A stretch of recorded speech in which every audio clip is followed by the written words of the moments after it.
Hi guys, my name is Minjong and I'm gonna talk about stunting today, brought to you by Home Group 1. First, we'll talk about the goal 1, which is no poverty. In this step, it's defined as to provide sustainable jobs and to eliminate poverty. Some goals include reduce poverty rate by 6%. I think in global wise it was 9%. It's to eradicate extreme poverty, especially those who cannot even eat every day. It's to reduce all proportions by half of those who are in poverty, regardless of gender, age, status. It's to implement social protection systems for those who are poor and vulnerable. It's to build resilience for the poor by reducing exposure to natural disasters like COVID-19. It's to ensure significant mobilization of resources, which is economic efficiency. Step 3 is what Indonesia's government is doing, especially in Dana Desa. There's the Jokowi actually provided around 800 million to 1 billion for 73,670 little villages, and they were able to build infrastructures of those investments. Some of the successful stories include Ponggok Villages Water Recreation in Klaten and Bumdesmart program in Sidorejo Village.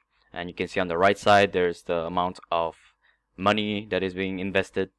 In total, there's around 60 trillion from, of course, tax revenue. Step 4 is social security program is so what is it? In the US, the goals are to maintain family statuses and to loosen the burden of old age and the disabled. The old age savings and the disability insurance are those basically monthly trust funds for disabled workers or retired workers, and it helps them to maintain their life as an elderly or those who cannot help for the economy. And this is implemented to help those who are in retirement, death, or disability, and they do not have the ability to earn income. And I think this is a very good program because if adults, especially these people, get monthly trust funds, at least they have something to feed off, and especially for those children, that it helps stopping children to be in poverty as their parents at least earn money if their parents cannot earn money from the government. Step 5. So what are the advantages? Where some of the advantages are that the burden for government, society, and the whole nation is loosened because of this program.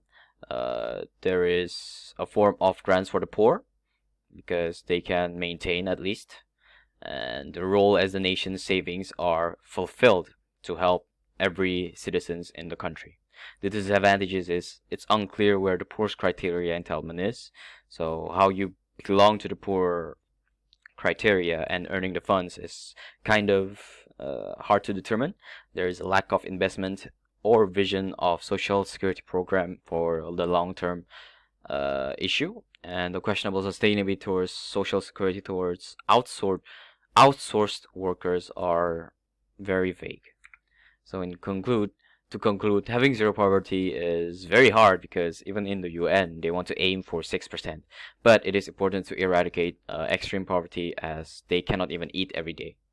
Currently, there is the rich who are providing aid to the poor in the form of donations, but that's only effective for the short term. And for the long term, I think we should eradicate poverty by implementing better education, better management of equal income distribution, and global healthcare. Our second goal is to have no hunger, which is the second goal of the thing, and is to ensure all people, especially children, to have enough healthy food. How to ensure those goals set by the UN is to implement resilience agriculture practices that increase productivity and production and help maintain ecosystems, and also to strengthen the capacity of adaptation to climate change. Better climate change, then better crops growth, then more people being able to eat. Some things that happen in Indonesia is that the countries were close to 50% that were able to have safe drinking water, but UNDP was able to work and create a program called Adaptation Fund Project where they would fight with climate change as it was a method of improving its water management and promoting sustainable livelihoods for rural communities, not just urban communities. Some of the advantages were not advantage. Some of the extra information is that the unused crops are unprocessed because of poor storage, especially by the farmers, as they cannot get their goods to the market. And even if they get to the market, even in restaurants, there's still some countries, especially developed countries, that still don't have better management and waste their foods. So to realize the full potential of our globalized economy, I think the national government must expand social protection schemes for the most vulnerable, especially when it comes to food. And having good health and nutrition is basic way of production. Without good health, you cannot produce well, and without better production, there isn't enough food. And when there's enough food, then well, you'll die off slowly if you look at the long term. Now, our third goal is for good wealth and well-being. The definition is to ensure healthy lives and promoting well-being at all ages, which is essential to sustainable development.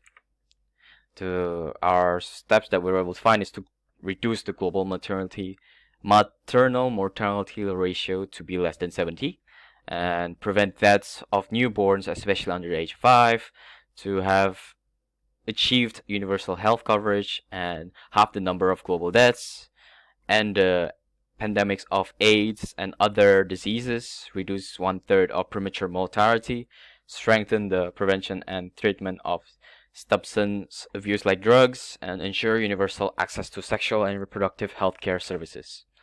Some things that are implemented in Indonesia is Kermas, and this is done by the health ministry to encourage the community in having better lifestyle as well as reducing stunting for children. Some of the details include preservation of health, productivity, clean environment, and reducement of cost treatment. If you look at the worldwide perspective, there's also regulation number 42 of 2013, especially in Indonesia, where the national movement of the acceleration of nutrition movement, where 13 ministries are doing this program.